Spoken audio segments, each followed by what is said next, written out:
Buenos días.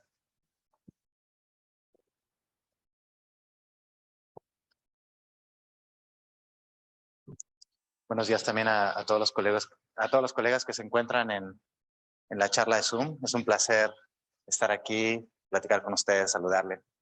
El día de hoy vamos a revisar conceptos, técnicas que nos permiten ver aspectos de la naturaleza que son ocultos a simple vista.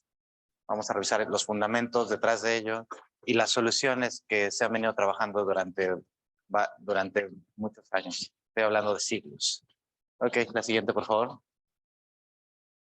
Primero yo les pregunto, ok, todos tenemos este detector en este cuarto. Tenemos ojos y vemos. ¿Qué significa ver?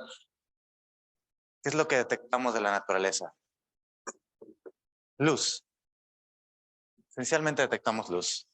Pero ¿cuáles son esas propiedades de la luz que podemos detectar? La siguiente charla nos contarán un poco sobre luz. Estará dedicada a luz. Actualmente voy a tocar unas cuantas de estas propiedades. La primera de ellas, siguiente por favor, es la intensidad. ¿Pero qué es la intensidad? Bueno, es la cantidad de energía luminosa que detectamos, la cantidad de fotones. La siguiente, color. Muchos de nosotros, todos podemos ver color. Algunos tenemos mejor capacidad para detectar color que otros. Y en específico las chicas tienen mucha más capacidad para detectar colores que los hombres. Entonces, nuestro mundo, uno de nuestros 5 sentidos lo describe a través de detectar intensidad y color, la siguiente. Y pues ¿cómo está relacionado esas propiedades a la luz? Bueno, la luz es una onda electromagnética, como las ondas gravitacionales u otras. La siguiente, por favor. Y como es una onda, pues tiene propiedades de ondas. La luz se propaga por medios y lo que tenemos aquí, a ver, déjenme ver el apuntador. Muy bien. Entonces aquí tenemos la luz blanca que se está descomponiendo en color. Noten que cada color tiene una longitud de onda asociada. La longitud de onda es inversamente proporcional a la frecuencia. ¿Sí? Entonces esta es una propiedad de la luz, su longitud de onda. Y está asociada al color. Está asociada a su energía. La luz ultravioleta tiene más energía que la luz roja. Por eso es más dañina. Ahora, si nosotros vemos una onda y vemos cómo se propaga, pues tenemos esta naturaleza ondulatoria. Pero podemos tener un conjunto de ondas que se propagan al mismo tiempo y eso nos va a generar un campo. Donde vamos a tener que las ondas pueden tener fenómenos constructivos que viajan todas juntas y fenómenos destructivos. Aquí vemos de nuevo la frecuencia o la longitud de la onda. Son inversamente proporcionales. ¿Ok? Entonces, nosotros podemos tener un campo de iluminación que va a tener un conjunto de partículas que son los fotones y cada uno de esos fotones tiene también esta propiedad de propagarse de manera ondulatoria. Justamente estas propiedades son las que definen muchas de las limitaciones de las técnicas, pero también las capacidades de las mismas. A continuación vamos a desarrollar un poquito más sobre ello. Adelante, por favor, la siguiente.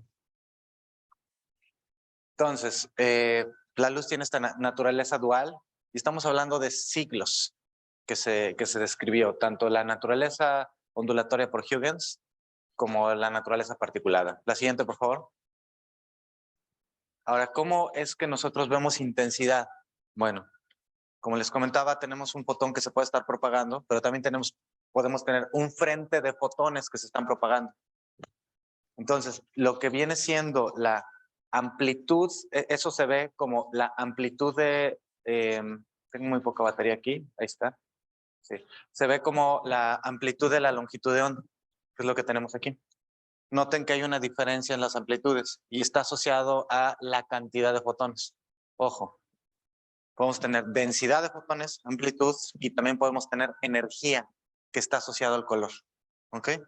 Que está asociado a la longitud de onda. La siguiente, por favor.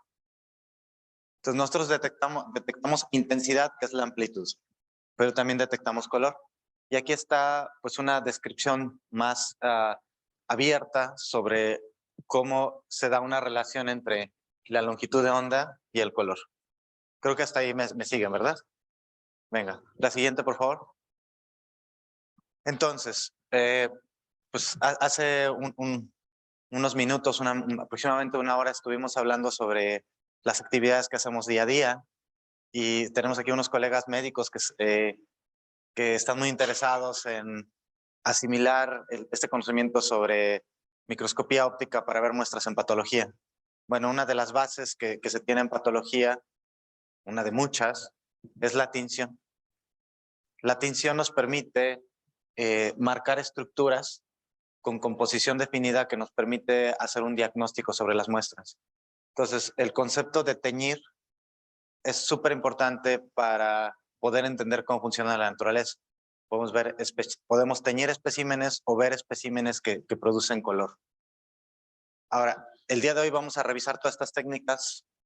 Todas las técnicas que están del lado derecho en escalas de grises son técnicas instrumentales que tienen que ver con ponerle un dispositivo o quitarle un dispositivo al microscopio que nos va a permitir observar objetos que son invisibles a nuestros ojos. ¿Ok? El siguiente, por favor. Pero ¿cómo definimos esa parte de ser invisible?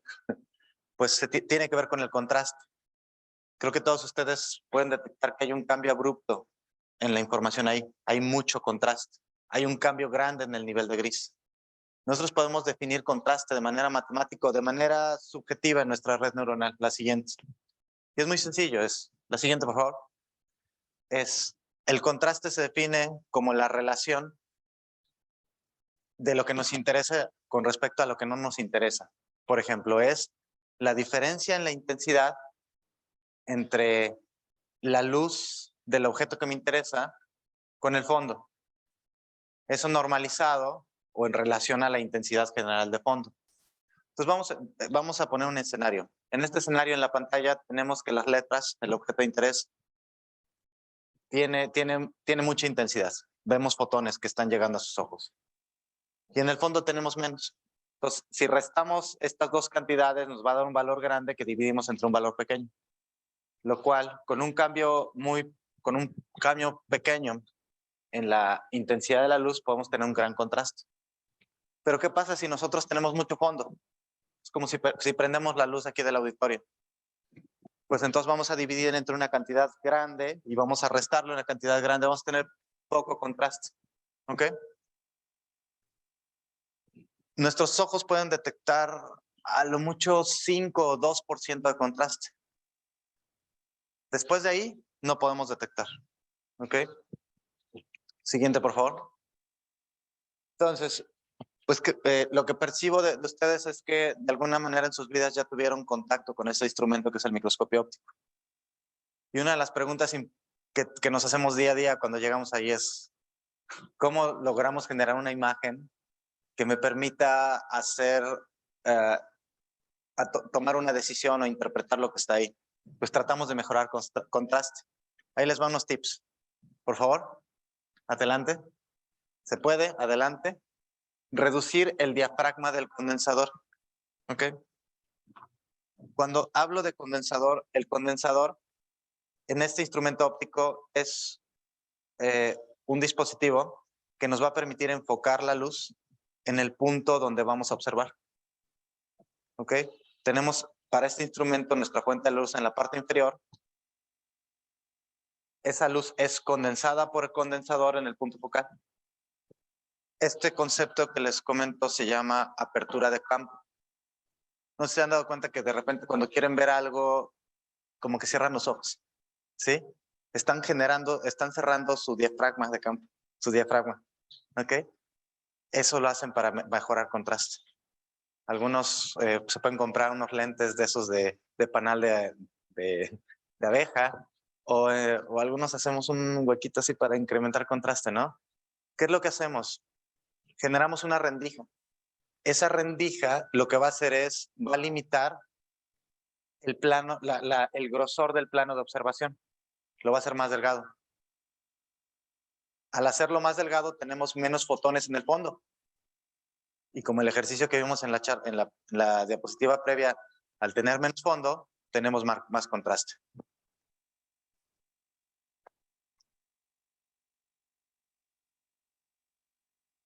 Ya, nos decimos de ese ruido de fondo. Ok, ahora, ¿qué podemos hacer también? Podemos utilizar de manera no óptima el instrumento y generar fenómenos no deseados, que es, por ejemplo, si yo, en vez de poner el condensador en el punto focal, lo desplazo ligeramente. Eso me va a generar un fenómeno que es, la luz no está incidiendo donde yo la estoy observando, pero esos fotones van a chocar una superficie y van a cambiar de dirección. Se llama esparcimiento de la luz. Vamos a capturar luz esparcida. Entonces, cuando ustedes vean un microscopio, por ejemplo, óptico, van a ver que los objetos pasan de ser oscuros, transparentes y luego brillantes. Cuando están enfocados es cuando no los ven. ¿Ok? Principalmente cuando son muestras biológicas, porque el índice de refracción es muy similar al del medio donde se encuentran, por eso no se ven. Entonces, una manera de generar contraste es hacer que la luz no incida en el punto focal, sino ligeramente por arriba o por abajo. Vamos a colectar luz esparcida, que no va a venir del plano focal que queremos estudiar, pero vamos a ver el objeto. ¿Ok? Otra manera es pues, utilizando los sensores. Todos estamos ya muy acostumbrados a los sensores. Y es pues variar la sensibilidad de los sensores. Puede ser de manera electrónica o puede ser de otros aspectos, como por ejemplo la siguiente. También estamos en un mundo de las computadoras y podemos hacer procesamiento digital de imágenes y mejorar el contraste, mejorar la señal, quitarle ruido, separarla del ruido. Entonces hay muchos aspectos que se pueden ir trabajando para incrementar el contraste en nuestra imagen, y eso es con un instrumento óptico. Es muy poderoso ese instrumento. La siguiente, por favor. Podemos teñir muestras. Ya vimos como la tinción de eosina hematoxicilina, que va a marcar distintos componentes en los tejidos. La siguiente, por favor. Eso es lo que tenemos. Aquí se puede observar una alga filamentosa, y esa alga tiene un poco de color, pero esencialmente es transparente, está en agua. El índice de refracción del agua es como 1.33 y el del alga debe estar muy cerca. La luz, como les comentaba, tiene esta naturaleza ondulatoria.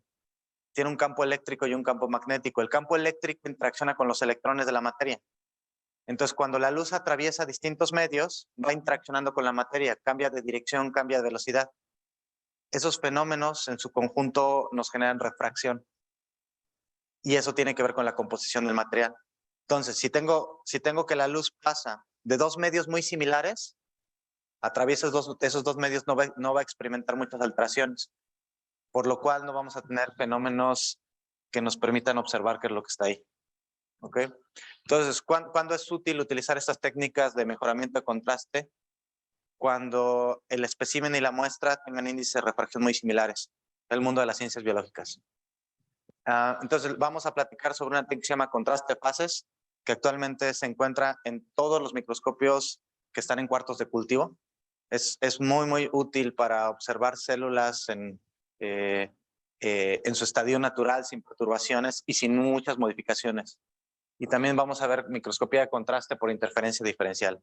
¿Qué es lo que genera estos cambios de contraste? Un montón de fenómenos fotofísicos, fenómenos electromagnéticos. La siguiente, por favor. Entonces, venga. Nuestros ojos pueden detectar cuando mucho 2% de contraste. Ya le podemos dar un valorcito, ¿vieron? Si teñimos, podemos llegar hasta un 25% de contraste. Con contraste de fases DIC, como un 20%. Campo oscuro y fluorescencia como un 75%. ¿Por qué? Porque el fondo es negro. Por eso el confocal es una de las herramientas más utilizadas en biomedicina, en bioimagen, porque nos genera fondos negros. La siguiente, por favor. Entonces, ahora vamos a centrarnos en el mundo de la muestra y después nos centramos en el instrumento. Podemos tener especímenes de amplitud. ¿Se acuerdan cuando hablábamos de amplitud? Cantidad de fotones, ¿ok? Entonces, la siguiente, por favor.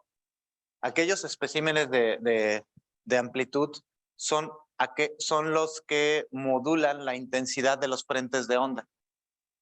Es decir, absorben luz o la desvían. Eso queda un poco más claro, ¿no?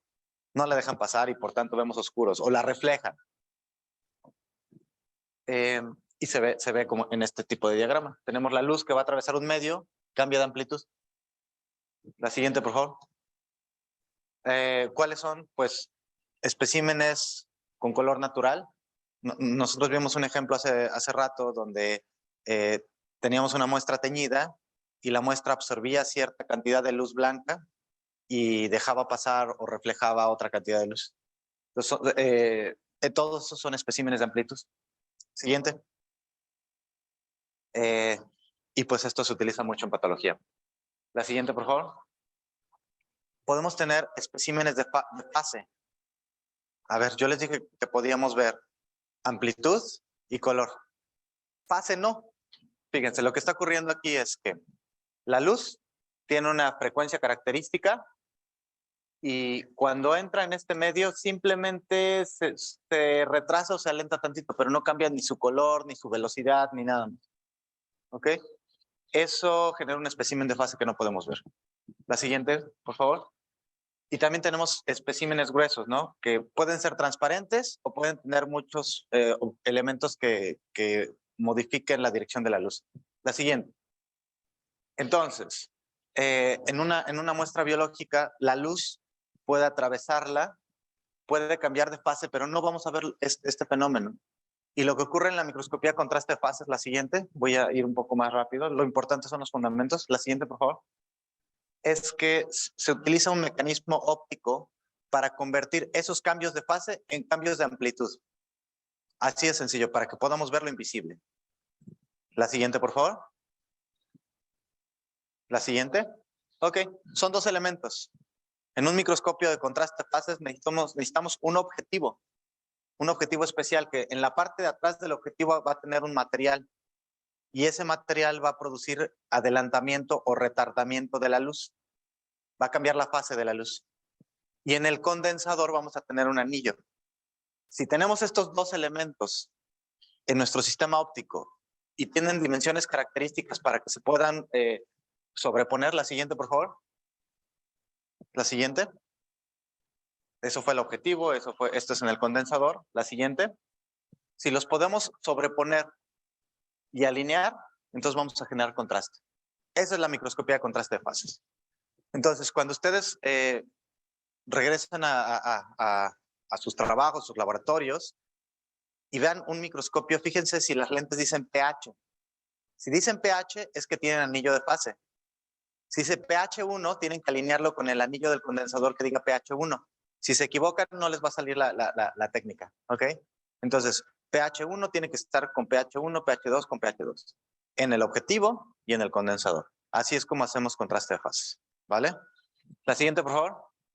Esto es microscopía de contraste por interferencia diferencial, se llama DIC. Y lo que nos genera son claros oscuros. Esta es una técnica que utiliza luz polarizada, la siguiente. Y se basa en aprovechar que la luz entra y sale de los especímenes, la siguiente, y eso tiene que ver con la morfología. Si tenemos especímenes que son como redondos, pues va a haber un ángulo de entrada y un ángulo de salida, y al final podemos aprovechar esas propiedades. La siguiente y la siguiente. Entonces, como hay cambios de índice de refracción entre la muestra y el medio circundante y hay cierta topología en el espécimen, nosotros podemos aprovechar esa información para poder generar contraste. La siguiente. Y la siguiente, ahí está. Entonces, yo les decía que en el microscopio de contraste de fase se ocupan dos elementos. Una placa de fase y un anillo de fase. Para hacer microscopía de contraste por interferencia diferencial se ocupan 4 elementos, que son 2 polarizadores y 2 prismas de DIC. Este primer polarizador nos va a permitir aislar la luz polarizada, que va a entrar en un elemento que va a generar interferencia, y luego con este otro polarizador lo vamos a seleccionar. La siguiente, por favor. Entonces, la polarización es un fenómeno electromagnético también donde seleccionamos la luz que viaja con cierta orientación. La siguiente, por favor. Entonces, por ejemplo, tenemos que la luz viene con ciertos niveles de orientación y vamos a seleccionarlo con este material. Eso es un polarizador. Los láseres ya vienen polarizados. La siguiente, por favor. Entonces, si nosotros contraponemos dos polarizadores, no va a dejar no va a dejar que pasen fotones. Y así es como lo tenemos en un microscopio, ya sea de polarización o de Dick. La siguiente. Entonces, aquí tenemos nuestro primer polarizador y luego aquí hay algo bien interesante, un prisma de Dick, que se puede llamar de Wollaston o de Normansky, que va a separar este frente de onda en dos frentes de onda que van a interaccionar con la muestra y después otro elemento muy similar los va a volver a condensar. Entonces, si la luz de alguna manera interacciona con la muestra, lo vamos a poder ver con esta instrumentación. La siguiente, por favor. Entonces, ¿qué es importante que estén alineados? ¿Cómo se llaman estos prismas de Dick? Son materiales de calcita que tienen una estructura electrónica que permite separar la luz. ¿Ya vieron? Tenemos un frente de luz y lo separa en dos rayos. La siguiente, por favor. Entonces, hay distintos tipos, les llaman los prismas de Wollaston o de Normansky, y en términos eficientes o efectivos, lo que hacen siempre es separan la luz en dos rayos. Esos dos rayos interaccionan con la muestra y después se vuelven a juntar en otro prisma. Si hubo interacción con la muestra, entonces vamos a poder ver estas morfologías. La siguiente, por favor. Entonces, vamos a cerrar. Tenemos un polarizador, un prisma de Dick, el espécimen, otro prisma de Dick y otro polarizador. Es como un sándwich de elementos ópticos. Entonces, si ustedes van a un microscopio, por ejemplo, confocal u óptico, y llegan a ver estos claros oscuros, es probable que tengan instrumentación para hacer Dick, pero tiene que estar muy bien alineado todo. ¿Ok? La siguiente, por favor. Ahora es bien interesante, si nosotros a un microscopio de Dick le quitamos los prismas, los dos, entonces se convierte en un microscopio de polarización. Y uno le puede meter otro instrumento óptico que va a cambiar ese estado de polarización en color. Y podemos estudiar materiales. La siguiente, por favor. Finalmente, y ya esta es mi última diapositiva, el campo oscuro es una técnica donde nosotros bloqueamos el paso de la luz. Se puede hacer, por ejemplo, poniéndole una moneda al condensador o poniendo un anillo de contraste de fases. Se bloquea el paso de la luz y nada más se deja pasar en las esquinas. Cuando esta luz interacciona con el espécimen, pues es muy probable que no entre a la lente. Si experimentó algún cambio de dirección al interaccionar con el espécimen, esos fotones van a entrar a la lente y lo vamos a ver como un objeto muy brillante en un fondo oscuro. Listo. Con esto termino. La siguiente, por favor. Entonces, revisamos varias técnicas que fue tinción, contraste de fases, microscopía de contraste por interferencia diferencial, campo oscuro y luz polarizada. Uf. La presentación la tienen en el Classroom para más detalles. La siguiente, por favor. También les puse esas ligas en el Classroom. Chequen en la sección de trabajo en clase, ahí van a estar las presentaciones de los profesores. Ahí es una muy buena fuente para que repasen muchos de los conceptos del curso. Muchas gracias.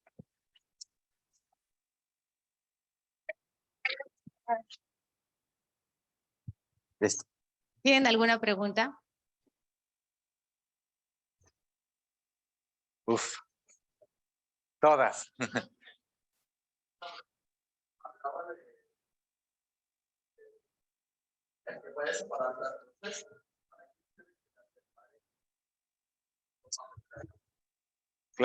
Claro, en microscopía de contraste por interferencia diferencial, nosotros trabajamos con luz polarizada.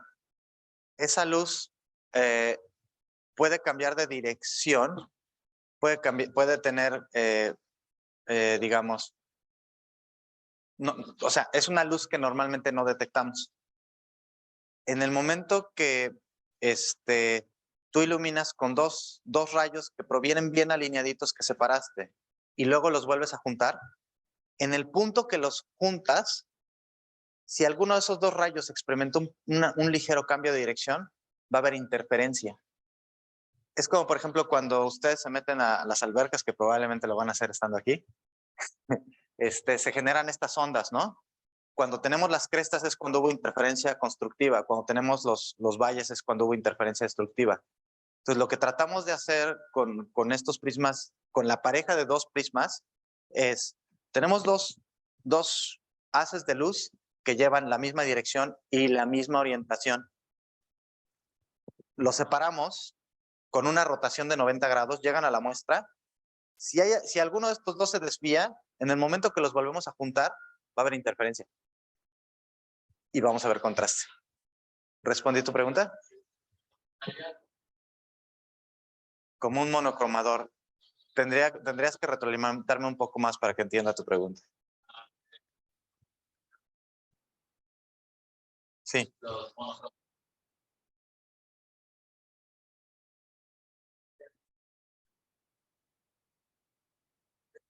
Ya te entendí. En estos instrumentos tenemos los prismas de Newton que te separan la luz en color o tenemos filtros que te seleccionan la luz. La respuesta a tu pregunta, no es lo mismo, porque tú estás trabajando en el espacio de color, en el espacio de intensidad. Aquí estamos trabajando en el espacio de orientación de la luz. La luz polarizada tiene que ver con la orientación. ¿Alguna otra pregunta? Bueno, entonces, sí, ok, adelante.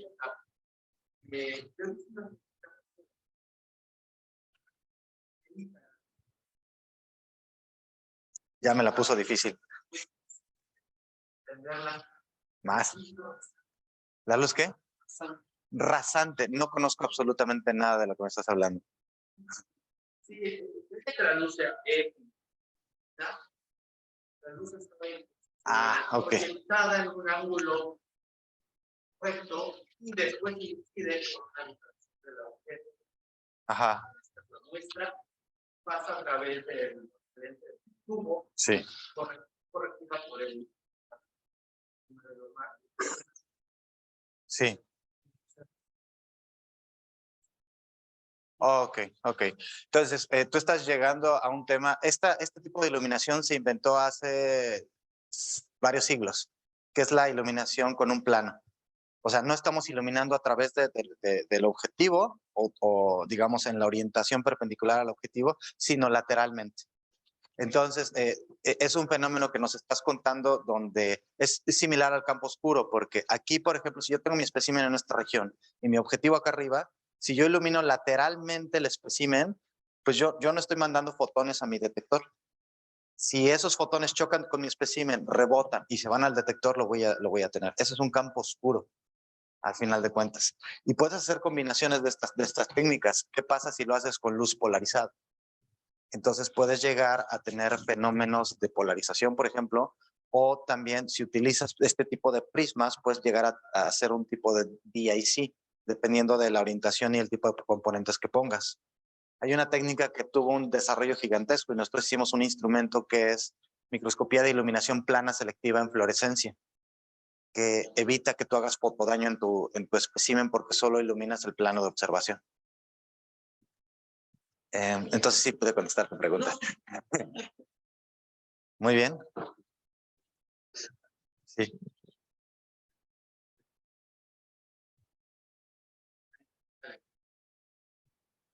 Se refiere a que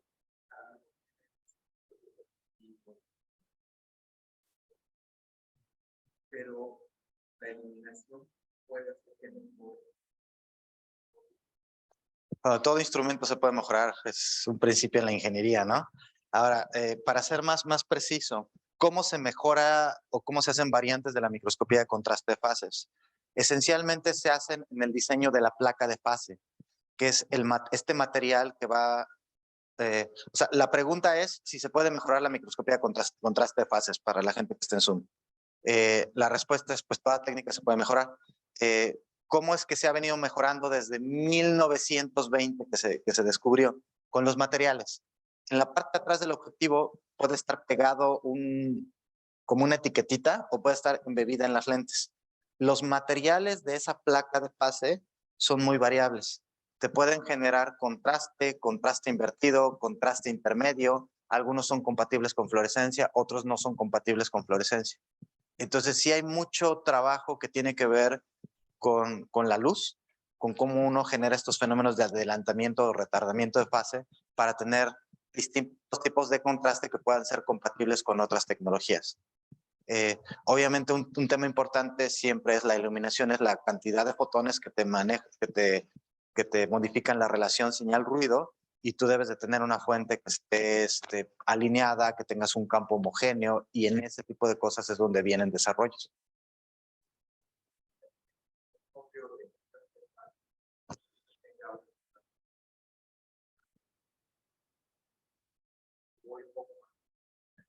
Sí.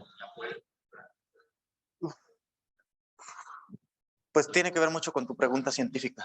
O sea, si tu pregunta científica es quiero medir fluorescencia y tengo un objetivo de contraste de fases, no lo hagas por ahí. Porque la placa de fase va a interaccionar con los fotones y vas a perder fotones. Entonces es mejor no combinar con esa técnica. Pero, por ejemplo, si a ti te interesa medir composición, puedes utilizar estos fenómenos de atrasamiento o retardación de fase para medir, identificar nucleolos sobre núcleos y ver densidad óptica, porque eso es al final lo que te refleja esta técnica. Yo creo que los desarrollos están muy asociados a la pregunta científica.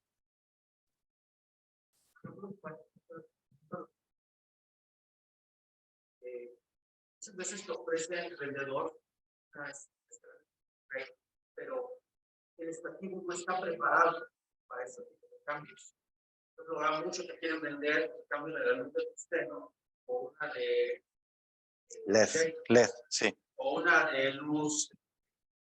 Pero el estativo Sí. está casado con realmente la inversión es casi contraria.